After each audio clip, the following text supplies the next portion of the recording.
যদি তারা আমাদের এই নাজ নিয়ামতের কথা জানতে পারতো তাহলে জিহাদের ময়দানে কোনোদিন পিছপা হতো না। আল্লাহ আপনি তাদেরকে জানায় দেন। আল্লাহ রাব্বুল আলামিন এই হাদিস রাসূল করিম সাল্লাল্লাহু আলাইহি ওয়াসাল্লাম বললেন। এর পরবর্তীতে আল্লাহ রাব্বুল আলামিন আয়াত নাজিল করলেন। কি আয়াত? ওয়ালা তাহসাবান্নাল্লাযীনা কুতিলু ফি সাবিলিল্লাহি আমওয়াতা। শোনো শোনো, যারা আমার রাস্তায় ইন্তেকাল হয়ে গেছে তাদেরকে তোমরা মৃত এটা ধারণাও করবা না। একটু ধারণা করা, আল্লাহ বলেন ধারণাও তোমরা করবা না। আমার রাস্তায় যারা জীবন দিয়ে দিয়েছে, দিন কায়েমের আন্দোলনে যারা জীবন দিয়েছে তারা মরে গেছে এটা ধারণাও করবা না। বাল আহইয়াউন ইনদা রাব্বিহিম ইউরযাকুন। আল্লাহু আকবার। আল্লাহ রাব্বুল আলামিন বলেন তারা জীবিত আছে। শুধু জীবিত না, শুধু জীবিত না, আমি আল্লাহ রাব্বুল আলামিন তাদেরকে রিজিক দান করি। সুবহানাল্লাহ। একজন জীবিত মানুষের যেমন ভাবে রিজিক লাগে, একজন জীবিত মানুষের যেমন ভাবে খাওয়া লাগে, আল্লাহ রাব্বুল আলামিন বলেন তারা তো মৃত না, বরং তারা জীবিত। প্রশ্ন আসতে পারে যে জীবিত মানুষের তো খাওয়ান লাগে, খাবার লাগে।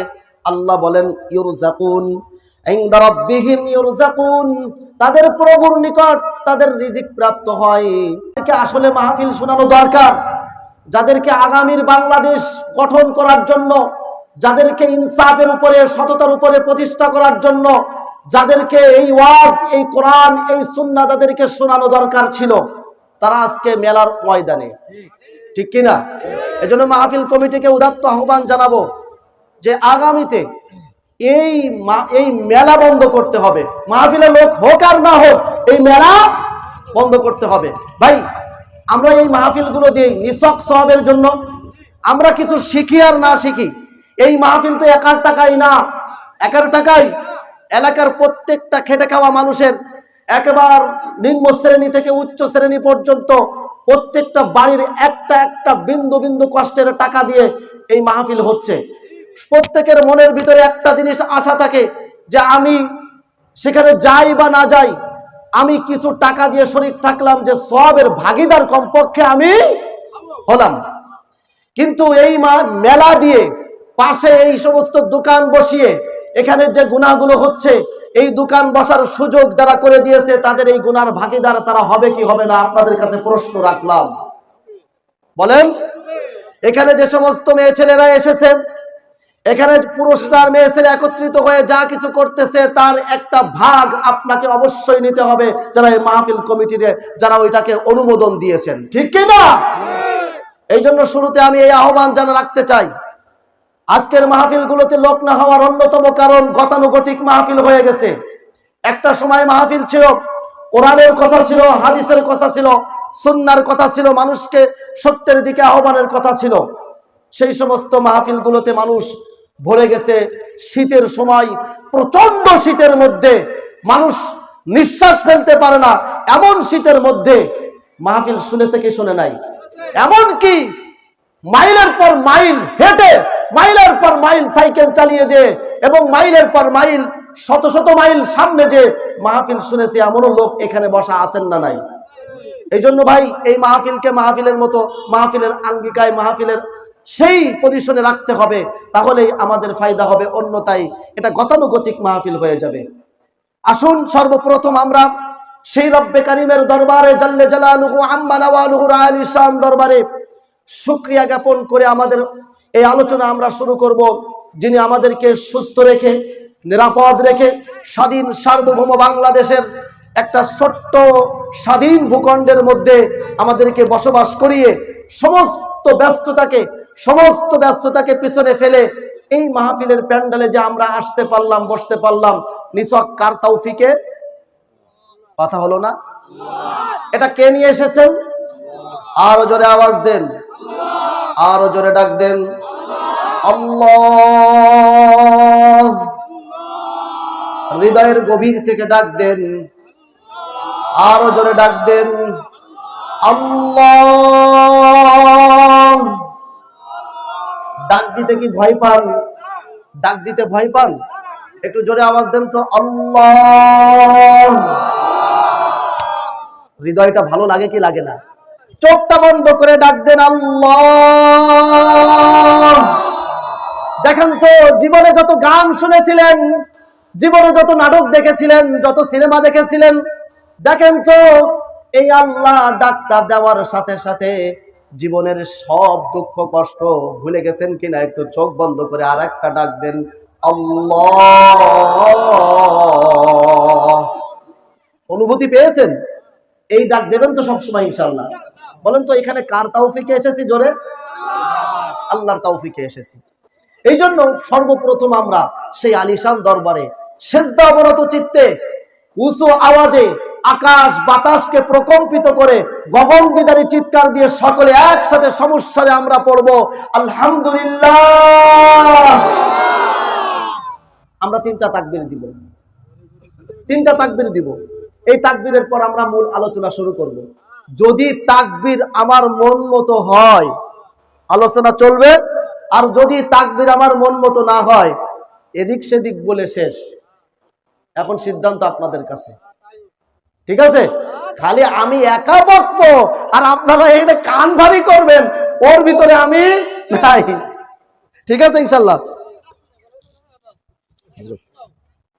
আলোচনা কয়টা পর্যন্ত? 9:20 পর্যন্ত, ঠিক আছে। প্রথম তাকবীর, সবাই রেডি তো?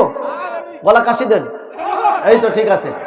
নারায়ে তাকবীর, নারায়ে তাকবীর, নারায়ে তাকবীর।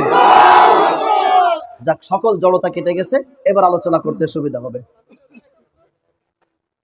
চা লাগলে চা দেওয়া যাবে, সমস্যা আছে না? কোনো সমস্যা নেই। হ্যাঁ, আসুন আমরা আলোচনা শুরু করি। আমি কোরআনে কারীমের অসংখ্য অগণিত আয়াতের মধ্য থেকে সূরা বাকারার 154 নম্বর আয়াত আপনাদের সামনে তেলাওয়াত করেছি। ভাই, খুব গুরুত্বের সাথে কথাগুলো শুনবেন।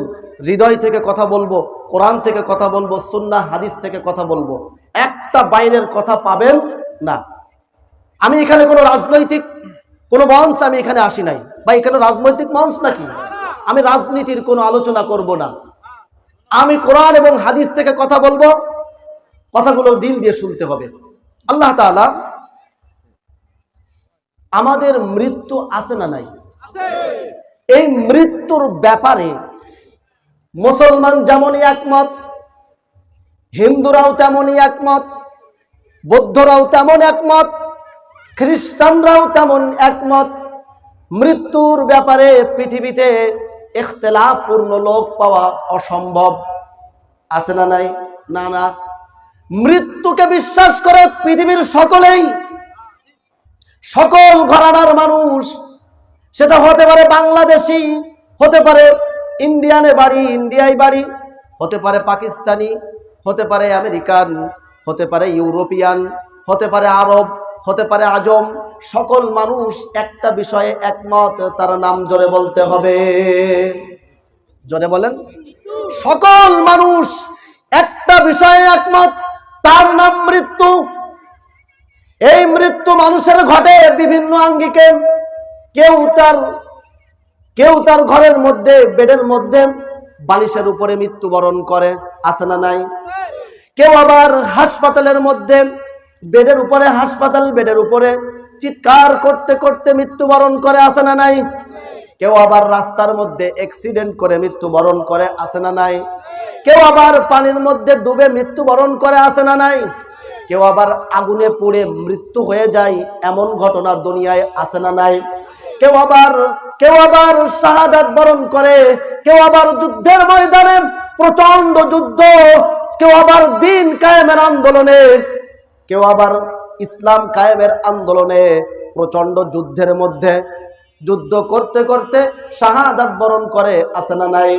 কেউ আবার দ্বীন কায়েমের মিছিলে, ইনসাফ প্রতিষ্ঠার মিছিলে, সততা প্রতিষ্ঠার মিছিলে, দুর্নীতি বিরোধী আন্দোলন করতে যে গুলি খেয়ে ইন্তেকাল করে, গুলি খেয়ে শহীদ হয়ে যায়, এমন ঘটনা আছে না নাই? পৃথিবীর মধ্যে যে যেখানে থাকুক, যে যেভাবে চলুক, যে যে কর্মই করুক, যে যে বাসায় থাকুক, চাই সে 10 তলায় থাকুক, চাই সে নিচতলায় থাকুক, চাই টিন ঘরের মধ্যে থাকুক, চাই ঝুপড়ির মধ্যে থাকুক, চাই তাঁবুর মধ্যে থাকুক, চাই বাংলাদেশে থাকুক, চাই আমেরিকায় থাকুক, পৃথিবীতে মৃত্যু থেকে বাঁচ পালাবার কোনো রাস্তা নাই, ঠিক কিনা? আল্লাহ রাব্বুল আলামিন বলেন, আইনামা তাকুনু ইদরিকুমুল মাউতু ওয়ালাউ কুনতুম ফি বুরুজিম মুশাইয়াদা। আল্লাহ রাব্বুল আলামিন বলেন, ও বান্দা, এই মৃত্যু হলো এমন একটা জিনিস, এই মৃত্যু হলো এমন একটা মুহূর্ত, এমন একটা বিষয়, এই মৃত্যু থেকে তুমি কোনোদিনই কোথাও পালিয়ে যেতে পারবে না। তুমি যদি এরকম পাথরের দিয়ে ঘর বানাও, তুমি যদি পাথর দিয়ে দুর্গ বানাও, এই দুর্গের মধ্যে যদি তুমি থাকো, বুলেট প্রুফ গ্লাস দিয়ে যদি তুমি একটা ঘর বানাও, আর সেখানেও যদি বসবাস করো, মৃত্যু নামক জিনিস আজরাইল তোমার কাছে পৌঁছাবে, ঠিক কিনা জোরে বলেন? এই মৃত্যু থেকে বাঁচার কোনো লাইন আছে? জোরে বলেন। মৃত্যু আমাদের কাছে আসবে। আল্লাহ রাব্বুল আলামিন বলেন, কুল্লু নাফসিন যায়িকাতুল মাউত সুম্মা ইলাইনা তুরজাউন। প্রত্যেকটা জীবেরই একদিন মৃত্যুর স্বাদ আস্বাদন করতে হবে। যেই প্রাণ নিয়ে দুনিয়াতে এসেছেন সেই একদিন মৃত্যুবরণ করবে, ঠিক কিনা জোরে বলেন? পৃথিবীতে অনেক মানুষ অনেকভাবে মারা যায়, কিন্তু আল্লাহ রাব্বুল আলামিনের কাছে সবথেকে শ্রেষ্ঠ মৃত্যু কি, সেই কথাটা আল্লাহ রাব্বুল আলামিন সূরা বাকারার 154 নম্বর আয়াতে আল্লাহ বলেন, দুনিয়াতে তো মানুষ অনেকভাবে মারা যায়, তোমাদের সামনে অনেক মৃত্যু আছে, অনেকভাবে মানুষ মারা যায়, তবে শোনো আমার গোলামেরা, আমার বান্দারা, আমার গোলাম, আমি তোমাদেরকে জানিয়ে দিলাম, আমার কাছে সব থেকে প্রিয় যে মৃত্যুটা, সেটা হলো ওয়ালা তাকুলু লিমান ইউকতালু ফি সাবিলিল্লাহি আমওয়াত বাল আহইয়াউ ওয়ালাকিন লা তাশউরুন। আল্লাহু আকবার। আল্লাহ রাব্বুল আলামিন বলেন, দুনিয়াতে তো জীবন যখন হয়েছে, মৃত্যু তোমার হবেই হবে, তুমি মরবে, এর কোন রকম মৃত্যু থেকে তুমি পালাতে পারবে না, এর কোন রকম দ্বিমত হবে না, তোমাকে মৃত্যুবরণ করতেই হবে। তবে আমার গোলামেরা শোনো, শহীদের মৃত্যু হলো আমার কাছে সব থেকে প্রিয় মৃত্যু। বলেন তো কোনটা আল্লাহর কাছে সবথেকে প্রিয় মৃত্যু? সবচেয়ে বলেন তো, যদি একটু আওয়াজ দিয়ে বলেন তো, কোনটা সব থেকে প্রিয় মৃত্যু? আল্লাহ রাব্বুল আলামিন বলেন, এই শহীদ যারা হয়, যারা শাহাদাত বরণ করেন, যারা সত্যের কথা জমিনে বলতে গিয়ে শাহাদাত বরণ করেন, যারা কোরআন প্রতিষ্ঠার আন্দোলনে শাহাদাত বরণ করেন, যারা দ্বীন প্রতিষ্ঠার আন্দোলনে শাহাদাত বরণ করে, যারা সততার আন্দোলনে শাহাদাত বরণ করে, যারা ইনসাফের আন্দোলনে শাহাদাত বরণ করে, ওয়ালা তাকুলু লিমান ইউকতালু ফি সাবিলিল্লাহি আমওয়াত, তোমরা তাদেরকে মৃত বলো না। যারা শহীদ হয়েছে তারা মরে নাই, মরে গেছে না? তারা মরে গেছে, কিন্তু আল্লাহ রাব্বুল আলামিন বলেন তাদেরকে তোমরা মৃত বলো না। আমরা দেখলাম আমাদের রূহ চলে গেলে আমরা মৃত, রূহ থাকলে জীবিত, রূহ চলে গেলে মৃত। এই যে লোকটা জিহাদের ময়দানে, এই লোকটা ইসলাম কায়েমের সংগ্রামে মারা গেল, এই লোকটা কোরআনের সংগ্রামে মারা গেল, আল্লাহ বলতেছেন না, ওয়ালা তাকুলু লিমান ইউকতালু ফি সাবিলিল্লাহি আমওয়াত, না, এই লোকটা মরে নাই, এই লোকটাকে তোমরা মৃত বলো না, বাল আহইয়া, বরং এই লোকটা জীবিত, ওয়ালাকিন লা তাশউরুন, তোমরা তা বুঝতে পারো না। আমার কথাগুলোকে বুঝতেছেন? একটা লোক মারা গেল, এই মারা যাওয়ার পরে আমরা দেখতেছি মৃত। আমার আল্লাহ বলেন না ও মৃত না, ও জীবিত। আসুন আমরা ঘটনায় ঢুকে যাই। হুজুর মৃত মানুষ আমরা দেখতেছি মৃত, কিন্তু জীবিত বলতেছে আল্লাহ, অথচ আমরা বুঝতেছি না। হুজুর আমরা বিষয়টা তো বুঝলাম না। আসুন একটা ঘটনা শোনাই, একটা ঘটনা শুনলে বুঝতে পারবেন। বদর যুদ্ধ সংগঠিত হয় আল্লাহ রসুলের দ্বিতীয় হিজরিতে, মদিনায় হিজরত করে গেলেন, এর দ্বিতীয় বছরে বদরের যুদ্ধ সংগঠিত হয়। সেই যুদ্ধে জিতে যায়, সেই যুদ্ধে বিজয় লাভ করে কারা বলেন? মুসলমানরা বিজয় লাভ করে। এই মুসলমানদের বিজয় লাভ করার পর এই যুদ্ধের প্রতিশোধ নেওয়ার জন্য তারপরের বছর উহুদের যুদ্ধ সংগঠিত হয়। এই উহুদের যুদ্ধের মধ্যে নবীজি সাল্লাল্লাহু আলাইহি ওয়াসাল্লামের সব থেকে প্রিয় চাচা হামজা রাদিয়াল্লাহু তাআলা আনহু শহীদ হয়ে যায়। হামজা রাদিয়াল্লাহু তাআলা আনহু এমন প্রিয় চাচা ছিলেন, নবীজি সাল্লাল্লাহু আলাইহি ওয়াসাল্লাম মক্কার জমিনে কালেমার দাওয়াত দিচ্ছেন। আবু জেহেল নবীজিকে মারলেন, আবু জেহেল নবীজিকে মারলো। এই নবীজিকে মারার পর হামজা রাদিয়াল্লাহু তাআলা আনহু শিকারে ছিলেন। সেই শিকার থেকে ফিরে আসার পর একজন দাসী হামজাকে জানালো, আপনার এতিম ভাতিজাকে আবু জেহেল আঘাত করেছে, ঘোড়া থেকে এখনো নামে নাই, এই শিকারীর পোশাক এখনো খোলে নাই। এরপরে আবু জেহেলের কাছে চলে গেল। আবু জেহেলের কাছে যে একটা চাবুক দিয়ে ধনুক দিয়ে আঘাত করে আবু জেহেলকে দ্বারতহীন কণ্ঠে বলেছিল, আমার এতিম ভাতিজাকে তুমি মেরেছ, তোমার কারণে আমি পড়ে নিলাম লা ইলাহা ইল্লাল্লাহু মুহাম্মাদুর রাসূলুল্লাহ সাল্লাল্লাহু আলাইহি ওয়াসাল্লাম। হামজা রাদিয়াল্লাহু তাআলা আনহু ইসলাম গ্রহণ করলেন। এই ইসলামের পর হামজা রাদিয়াল্লাহু তাআলা আনহু নবীজিকে আমরা যেমন গাছের তলে ছায়া নেই না, বট গাছের নিচে আমরা ছায়া নেই, হামজা রাদিয়াল্লাহু তাআলা আনহু বিশ্ব নবীর জন্য এরকম একটা বট গাছ হয়ে গেলেন। সমস্ত আঘাত হামজা রাদিয়াল্লাহু তাআলা আনহু একা সামলাতেন। এই যুদ্ধের ময়দানে বদরের যুদ্ধে প্রচন্ড গতিতে যুদ্ধ করেছেন, উহুদের যুদ্ধেও প্রচন্ড গতিতে যুদ্ধ করেছেন, লড়াকু সৈনিকের মতো যুদ্ধ করেছেন। কিন্তু ওয়াহশী রাদিয়াল্লাহু তাআলা আনহু পরবর্তীতে মুসলমান হয়েছে। ওয়াহশী হিন্দার কথা শুনে হিন্দাও পরবর্তীতে মুসলমান হয়েছিল। এই ওয়াহশী হিন্দার কথা শুনে দূর থেকে বর্ষা নিক্ষেপ করে হামজা রাদিয়াল্লাহু তাআলা আনহুকে শহীদ করে দেয়। হামজা রাদিয়াল্লাহু তাআলা আনহুকে শহীদ করার পর উহুদের সমস্ত শহীদগুলো, লম্বা ঘটনা, অত বড় ঘটনায় যাব না।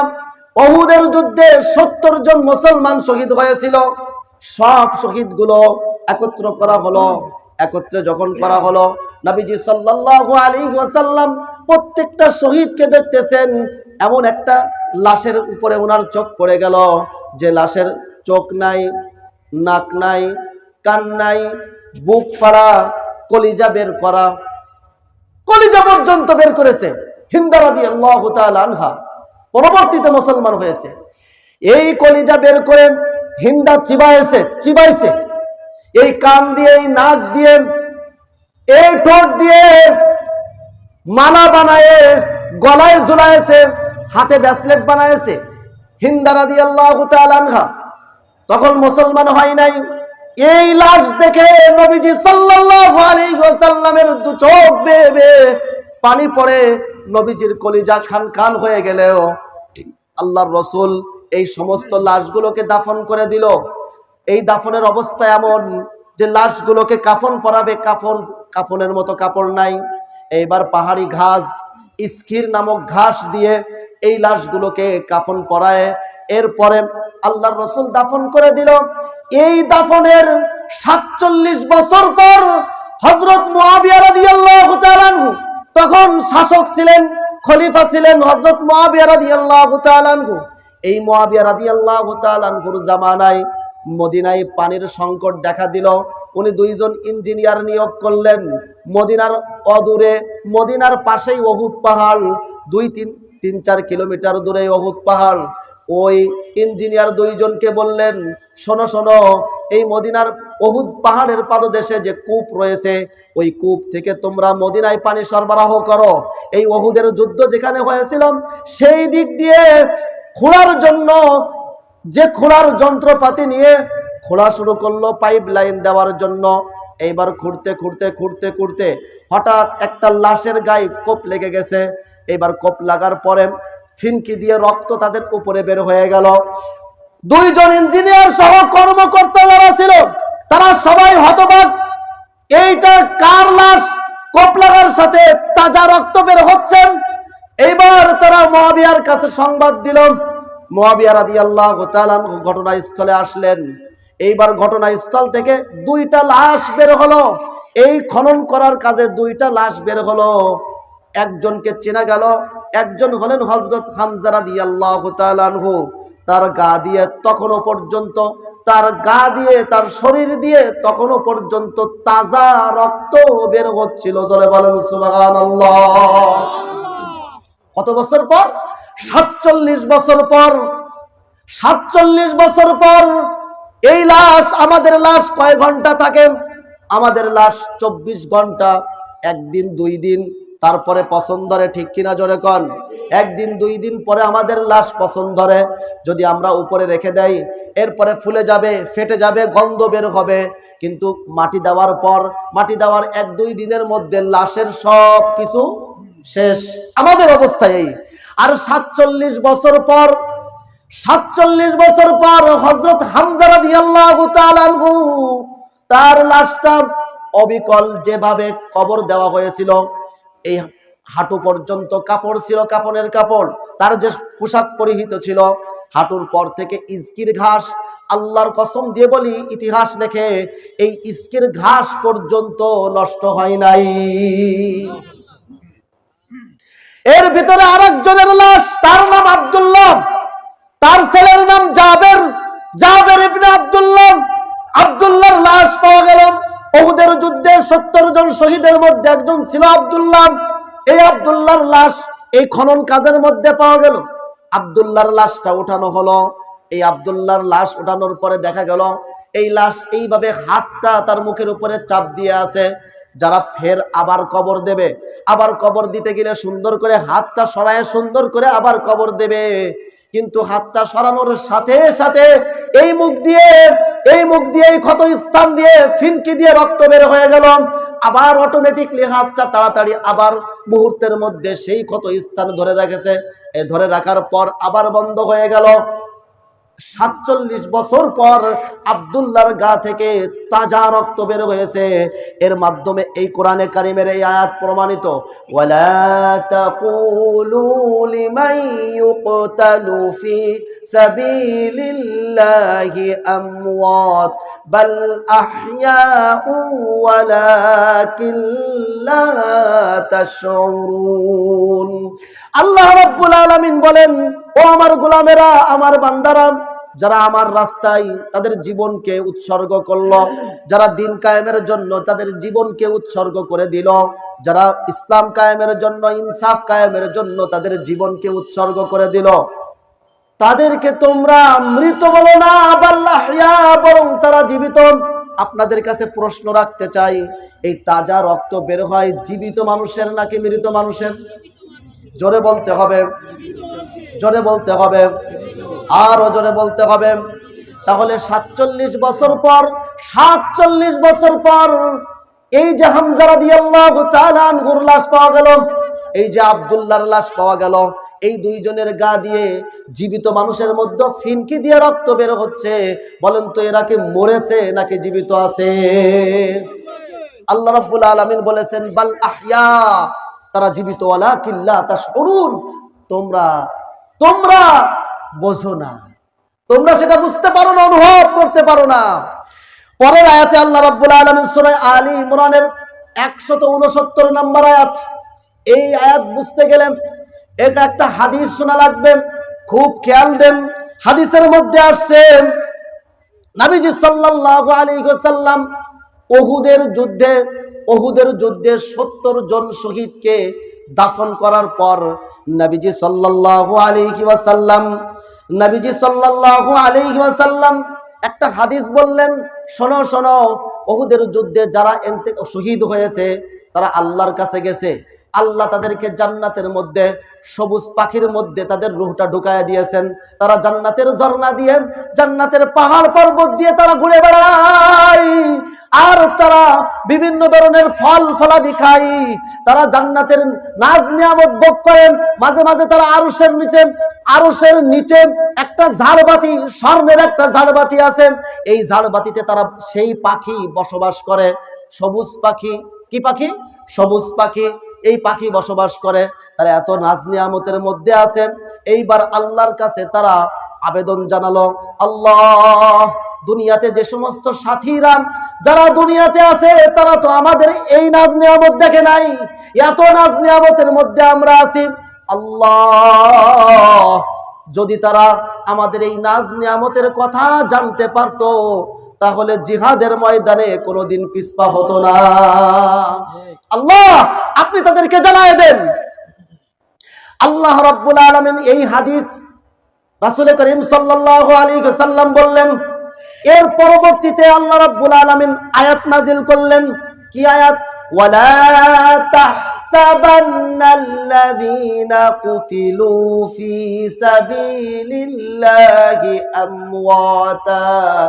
শোনো শোনো, যারা আমার রাস্তায় ইন্তেকাল হয়ে গেছে তাদেরকে তোমরা মৃত এটা ধারণাও করবা না। একটা ধারণা করা, আল্লাহ বলেন ধারণাও তোমরা করবা না। আমার রাস্তায় যারা জীবন দিয়ে দিয়েছে, দিন কায়েমের আন্দোলনে যারা জীবন দিয়েছে তারা মরে গেছে, এটা ধারণাও করবা না। বাল আহইয়াউন ইনদা রাব্বিহিম ইউযাকুন। আল্লাহু আকবার। আল্লাহ রাব্বুল আলামিন বলেন তারা জীবিত আছে, শুধু জীবিত না, আমি আল্লাহ রাব্বুল আলামিন তাদেরকে রিজিক দান করি। সুবহানাল্লাহ। একজন জীবিত মানুষের যেমন ভাবে রিজিক লাগে, একজন জীবিত মানুষের যেমন ভাবে খাওয়া লাগে, আল্লাহ রাব্বুল আলামিন বলেন তারা তো মৃত না, বরং তারা জীবিত। প্রশ্ন আসতে পারে যে জীবিত মানুষের তো খাওয়ান লাগে, খাবার লাগে, আল্লাহ বলেন ইউরযাকুন ইনদা রাব্বিহিম ইউরযাকুন, তাদের প্রভুর নিকট তাদের রিজিক প্রাপ্ত হয়। এবার আসেন সাধারণ মৃত্যু, সাধারণ মুমিনের মৃত্যু আর শহীদের মৃত্যু কেমন একটু বুঝাই।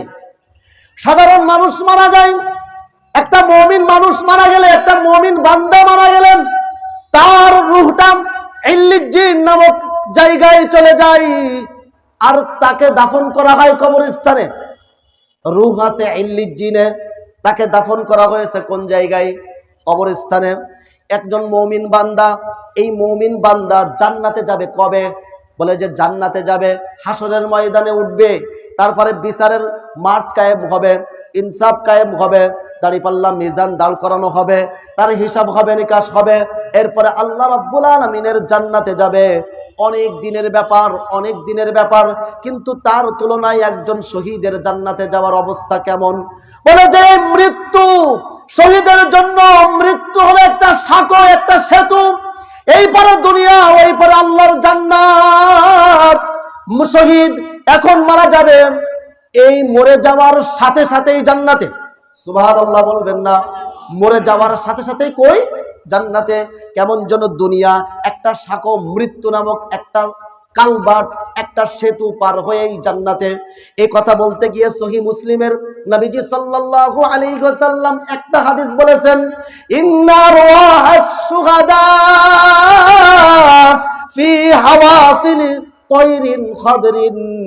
নবীজি সাল্লাল্লাহু আলাইহি ওয়াসাল্লাম বলেন তোমরা শহীদদেরকে মৃত বলো না। শহীদরা সাধারণ মুমিনদের মতো জান্নাতে যাবে না, বরং ইন্তেকাল হবে। শহীদরা শহীদ হওয়ার সাথে সাথে আল্লাহ রাব্বুল আলামিন তার রূহকে ইল্লিজ্জিনে পাঠায় না। তাহলে হুজুর কোথায় পাঠায়? আল্লাহ রাব্বুল আলামিন তার রূহকে জান্নাতের মধ্যে সবুজ পাখির মধ্যে তার রূহটা ঢুকায় দেয়। এরপরে কি হয়?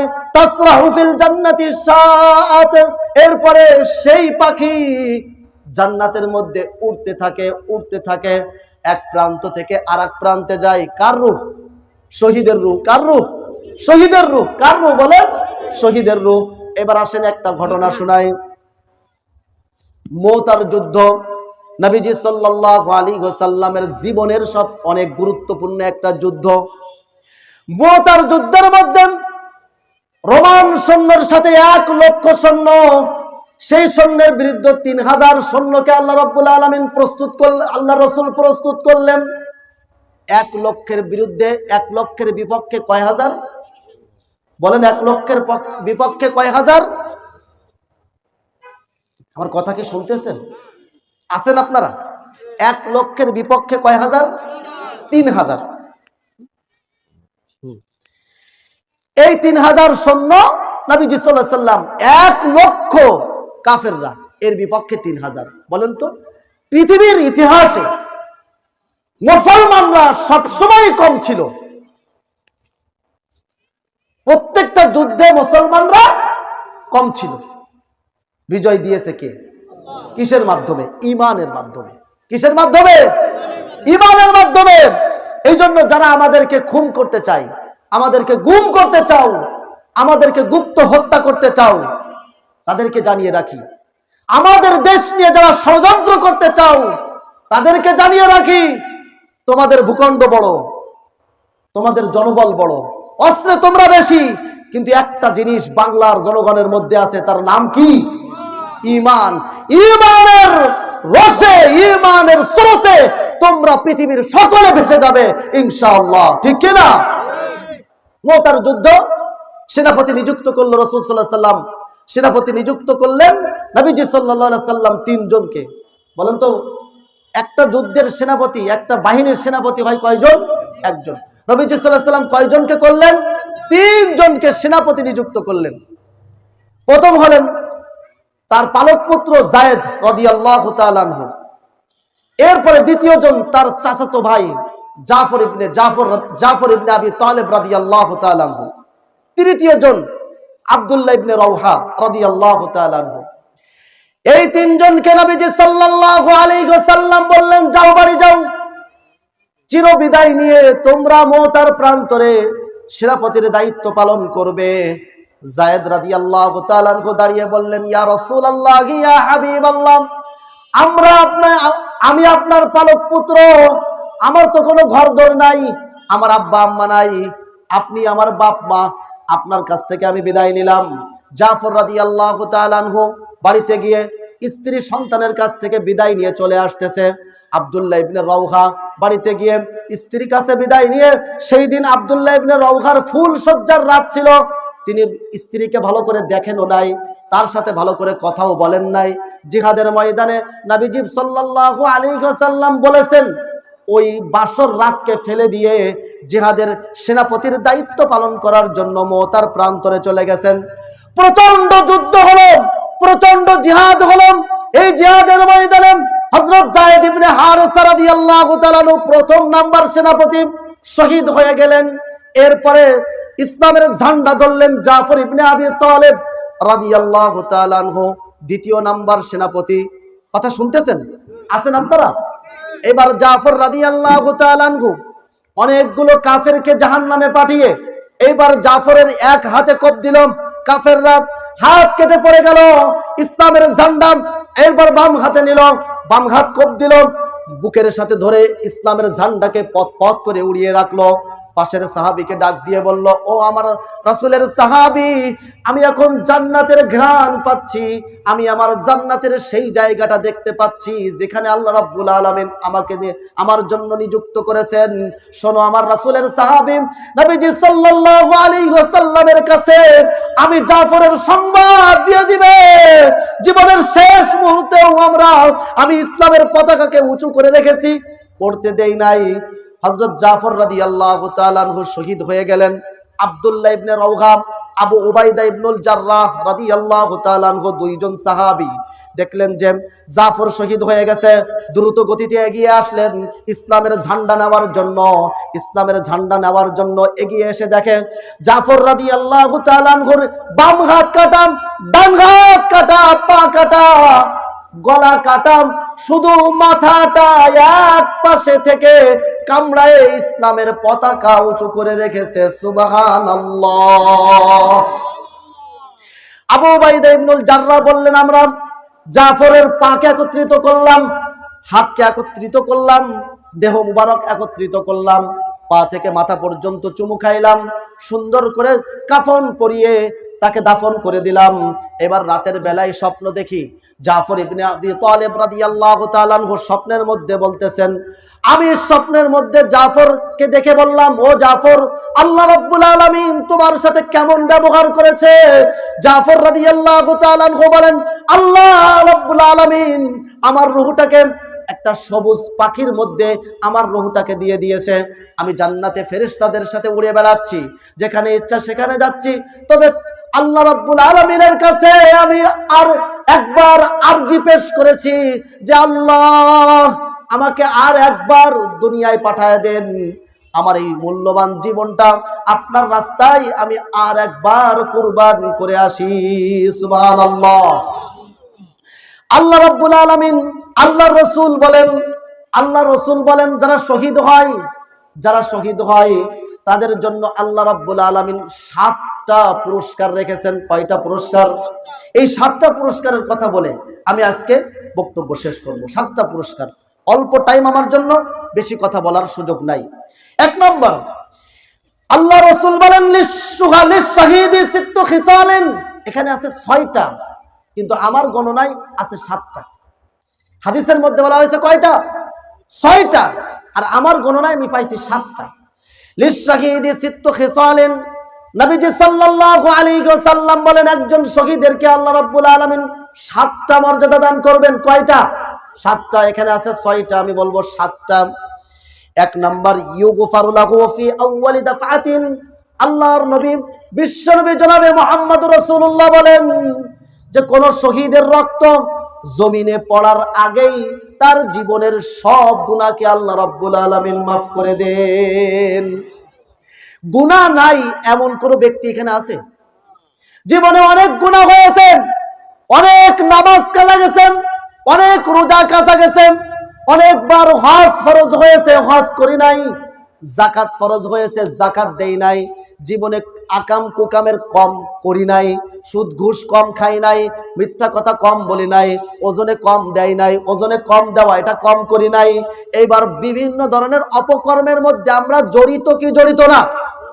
এবার নিজের দিকে তাকায় বলেন তো, যদি আল্লাহ রাব্বুল আলামিন আমার হিসাব নেয়, আল্লাহ রাব্বুল আলামিন যদি বলে আব্দুল্লাহ আমার জন্য কি নিয়ে এসেছো? তোমার চোখ তো আমার দেওয়া, তোমার ব্রেন আমার দেওয়া, তোমার কান আমার দেওয়া, তোমার এই মুখ আমার দেওয়া, প্রত্যেকটা দাঁত আমি সুন্দর করে তোমার মুখের মধ্যে স্থাপন করেছি, তোমার জিহ্বাটা আমার দেওয়া, তুমি যে হাত নাড়াও ওইটাও আমার দেওয়া, তোমার অঙ্গ প্রত্যঙ্গ সব আমার দেওয়া, তুমি যেখানে থাকবে ওইখানটাও আমার দেওয়া, তুমি যা যা খাবে সব আমার দেওয়া। তোমার জন্য আমি নদীর মধ্যে মাছগুলো বড় করেছি, তোমার জন্য আমি পুকুরের পানির মধ্যে মাছ বড় করেছি, তোমার জন্য আমি গরুকে সান্ত্বনা দিয়েছি, গরু তুই আস্তে আস্তে বড় হ, তুই কিন্তু আমার বান্দার জন্য।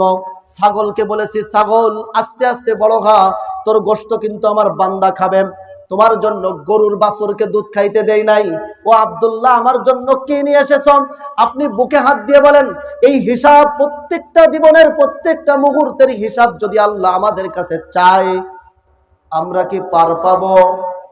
আমরা কি জান্নাতে যাওয়ার কোনো সুযোগ আছে আমাদের? আছে আমাদের। কিন্তু একটা কাজ করলে কোনো হিসাব নাই, কিতাব নাই, সোজা আল্লাহর ডাইরেক্ট জান্নাতের মধ্যে চলে যাব। সেটার নাম হলো আমাদের জীবনটা। আরে ভাই মরতে তো হবেই একদিন, মরতে। আপনি যদি ঘরের মধ্যে থাকেন তাও মরে যাবেন, আপনি যদি রাস্তায় থাকেন তাও মরে যাবেন, আপনি যদি প্রচন্ড পাথর দিয়ে দুর্গ বানায় রাখেন ওই দুর্গের মধ্যে থাকেন তাও মরে যাবেন। আপনি যদি বুলেট প্রুফ গ্লাস দিয়ে ঘর বানান, যেখানে একটা গুলিও ঢোকে না, এমন কাঁচ দিয়ে গ্লাস দিয়ে ঘর বানায় তার মধ্যে বসবাস করেন, তাও মারা যাবেন। আর আপনাকে মরতে হবে, আপনাকে হাসরের ময়দানে উঠতে হবে, আপনাকে হিসাব দিতে হবে, তারপরে জান্নাত না জাহান্নামের সম্মুখীন আপনাকে হতে হবে। কিন্তু যদি মনেরে বুঝতেন, মন আমার তো একদিন মরে যেতেই হবে, আমি তো মারা যাবই, আমার তো বাঁচার কোনো সুযোগ আমার দুনিয়াতে নাই। আরে আমি তো আব্দুল্লাহ সবদুল্লাহ, বড় বড় বড় বড় বিশ্বের পরাশক্তি, সমস্ত বিশ্বের বাচ্চা হযরত সুলাইমান আলাইহিস সালাম, তার ইন্তেকাল হয়েছে। সমস্ত বিশ্বের বাচ্চা জুলকারনাইন, সেও মরে গেছে। সমস্ত বিশ্বের বাচ্চা নমরুদ, সেও মারা গেছে। পৃথিবীতে কেউ বাঁচার জন্য আসে নাই। সুতরাং মনরে বুঝদেন, এত জবাব আমি কিভাবে দেব? আল্লাহর সামনে একটা মাত্র পথ খোলা, কোনো জবাব নাই, কোনো হিসাব নাই, কোনো কিতাব নাই, মরবেন ডাইরেক্ট আল্লাহর জান্নাতে। সেই কাজটার নাম হলো শহীদ। যদি আপনার জীবনটা শোনেন, কোন শুনেছেন যে কোরআনের জন্য মিছিলে যেতে হবে, মিছিলের আগে থাকবেন কেন? আমি শহীদ হয়ে যাব। মিছিলের আগে থাকবেন কেন? আমি শহীদ হব। কোরআনের পক্ষে একটা মিছিল হচ্ছে, কোরআনের আন্দোলনে আপনি যাবেন কেন? যাবেন আমি শহীদের তামান্না নিয়ে ঘুরি, কারণ শহীদ হলেই আমি তো মরেই যাব, আমাকে তো পৃথিবীর কেউ আটকে রাখতে পারবে না। কিন্তু মরলেই ডাইরেক্ট জান্নাত, সুবহানাল্লাহ। কারণ কি? আপনি নামাজ পড়েন নাই 40 বছর, শহীদ হলে সব মাপ। আপনি 50 বছর রোজা রাখেন নাই, শহীদ হয়েছেন, সব মাপ। আপনি হজ ফরজ হয়েছিল, হজ করেন নাই, শহীদ হয়ে গেছেন, সব মাপ। আপনি যাকাত দেন নাই, শহীদ হয়ে গেছেন, সব মাপ। আপনি মিথ্যা কথা বলেছেন, শহীদ হয়ে গেছেন, মাপ। আপনি জিনা করেছেন, শহীদ হয়েছেন, মাপ। আপনি যে ধরনের গুনাহ করেন নাই কেন, সব কিছু আল্লাহ রাব্বুল আলামিন আপনার আঘাতের রক্ত মাটিতে পড়ার আগে ইউগফারু লাহু ফি আউয়ালি দাফআতিন, মাটিতে পড়ার আগেই আল্লাহ রাব্বুল আলামিন আপনার পিছনের যত গুনাহ আছে, 60-70 বছরের যত গুনাহ আছে, সব গুনাহ সেকেন্ডের মধ্যে ধুয়ে মুছে সাফ করে দিবে। এক নাম্বার। 2 নাম্বার, ওয়ারা মাকাদাহু মিনাল জান্নাহ। আল্লাহ রাব্বুল আলামিন ওই সময়, এত কষ্টের সময় আল্লাহ রাব্বুল আলামিন জান্নাতে যে জায়গাটা আপনার জন্য নির্ধারণ করেছে, সেই জায়গাটা সামনে ধরবে। দেখ দেখ, এত নাজ নিয়ামতের মধ্যে তুই থাকবি, সব কষ্ট শেষ। 3 নাম্বার, ওয়ায়ুজারু মিন আযাবিল কবর। আল্লাহ রাব্বুল আলামিন কবরের আযাব, কবরে তো আপনার রূহ নাই, কিসের আযাব হবে? আপনি মরার সাথে সাথে আপনার রূহ জান্নাতে, কবরে তো আপনার রূহ নাই, কিসের আযাব, কিসের সওয়াল জব, কিসের সওয়াল জব? শহীদের মর্যাদা। এবং এরপরে আসেন 4 নাম্বার, ওয়ায়ামানু মিনাল ফাজাইল আকবার। জাহান্নামের আযাব থেকে আল্লাহ রাব্বুল আলামিন মুক্তি দিয়ে দিবেন। 5 নাম্বার, ওয়ায়ুদাউ আলা রাসিহি তাজুল ওয়াকারিল ইয়াকুতাহু মিনহা খায়রুম মিনাদ দুনিয়া ওয়া মা ফিহা। জান্নাতের ইয়াকুত পাথরের একটা মাথায় একটা টুপি পরায়া দেবে আল্লাহ রাব্বুল আলামিন, যে টুপিটা নবীজি সাল্লাল্লাহু আলাইহি ওয়াসাল্লাম বলেন, এই দুনিয়াকে যদি কয়েকবারও বিক্রি করা হয়, ওই টুপির সমপরিমাণ মূল্য হবে না। সুবহানাল্লাহ বলবেন না? 6 নাম্বার যে পুরস্কার একজন শহীদের জন্য আল্লাহ তাআলা দিবেন, ওয়ায়ুযাওয়াজু ইসনাতাইনি ওয়া সাবঈনা মিনাল হুরিল আইন। আমরা সারা জীবন হুরের গল্প শুনেছি, জান্নাতি হুরের শুনিনি? যে জান্নাতে গেলে কি পাওয়া যাবে? আওয়াজ দেন, আওয়াজ দেন। হুর পাওয়া যাবে। এই হুর 72টা হুরের সাথে আল্লাহ রাব্বুল আলামিন আপনাকে বিয়ে দিয়ে দিবেন। এরপরে 7 নাম্বারটা খেয়াল করেন, ওয়ায়ুশাফাউ ফি সাবঈনা মিন আকারিবিহিম। আপনার নিকট আত্মীয়দের মধ্য থেকে 70 জন এমন লোককে সুপারিশ করে জান্নাতে নেওয়ার সুযোগ আল্লাহ রাব্বুল আলামিন দিয়ে দিবেন, যাদের নামটা জাহান্নামের খাতায় উঠে গেছে। বলেন তো, হাফেজের জন্য কয়জন সুপারিশ করতে পারবে একজন হাফেজ? বলেন, জানেন না? একজন হাফেজ 10 জন মানুষকে সুপারিশ করে জান্নাতে নেওয়ার ক্ষমতা আল্লাহ রাব্বুল আলামিন কিয়ামতের মাঠে একজন হাফেজকে দিবেন। আর দেন নারায়ে তাকবীর। আকবার প্রধান মেহমানের আগমন